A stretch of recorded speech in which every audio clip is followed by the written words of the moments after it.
नमस्कार, घटना चक्र बुक वीडियो में आपका हार्दिक स्वागत है।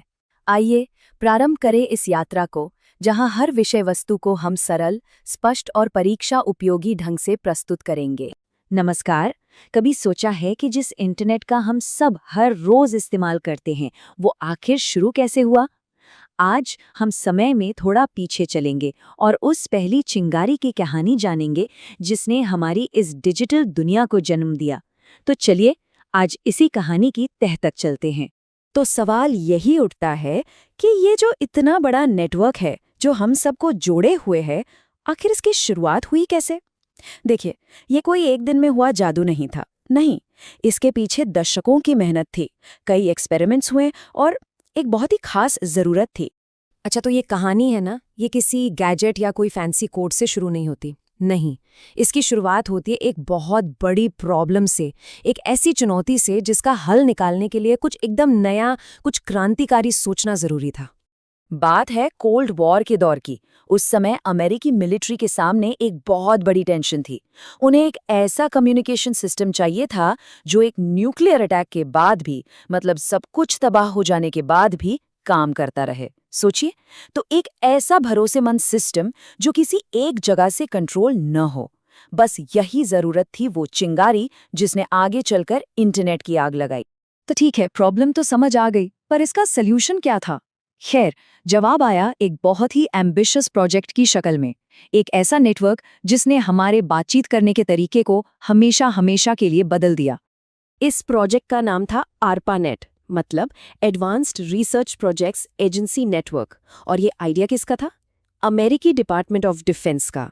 और इसे बनाया ही इसलिए गया था ताकि कम्युनिकेशन वाली जो बड़ी प्रॉब्लम थी ना, उसे सॉल्व किया जा सके। पर देखिए, ARPANET सिर्फ एक और मिलिट्री प्रोजेक्ट नहीं था। नहीं, ये तो एक ऐतिहासिक चीज थी। ये सच में दुनिया का पहला नेटवर्क था। इसी ने वो स्टेज तैयार किया जिस पर आज हम ऑनलाइन सब कुछ करते हैं, अपनी तरह का बिल्कुल पहला। और ये सब कब हुआ? साल था 1969। जी हाँ, 1969 में ARPANET ऑफिशियली जिंदा हो गया, कह सकते हैं। और ये इतिहास का एक बहुत बहुत बड़ा पल था। तो ठीक है, ये दुनिया का पहला नेटवर्क बन तो गया, पर सवाल ये है कि ये कितना बड़ा था। सच बताऊं, जब पता चलेगा ना कि इसकी शुरुआत कितनी छोटी थी, तो शायद यकीन नहीं होगा। जी हाँ, सिर्फ 4, बिल्कुल सही सुना। दुनिया का पहला असली कंप्यूटर नेटवर्क सिर्फ और सिर्फ 4 मशीनों को जोड़कर शुरू किया गया था। बस 4। तो ये 4 कंप्यूटर थे कहाँ? अच्छा, तो एक था कैलिफोर्निया में, UCLA में, और बाकी के 3 थे यूटा की रिसर्च लैब्स में। बस यही छोटा सा अलग अलग जगहों पर फैला हुआ ग्रुप, यही था पूरा का पूरा ARPANET। तो फिर इस नन्हे से नेटवर्क का काम क्या था?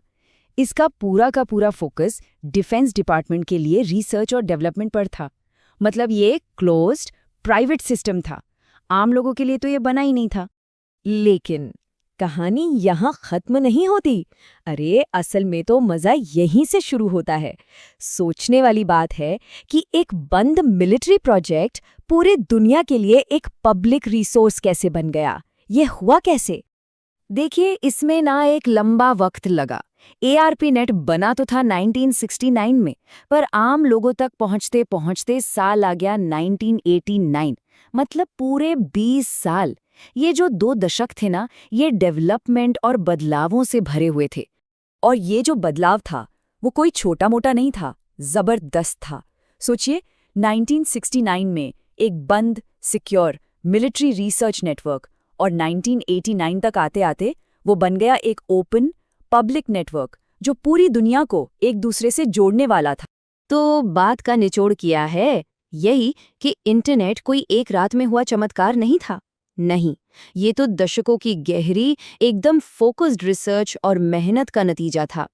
सिर्फ 4 कंप्यूटरों से शुरू होकर आज अरबों डिवाइसेस को जोड़ने तक का ये सफर सच में कमाल का है ना? और ये हमें सोचने पर मजबूर कर देता है कि अगला कनेक्शन कैसा होगा। मतलब भविष्य में हम कैसे जुड़ेंगे और वो हमारी दुनिया को किस तरह से बदलेगा।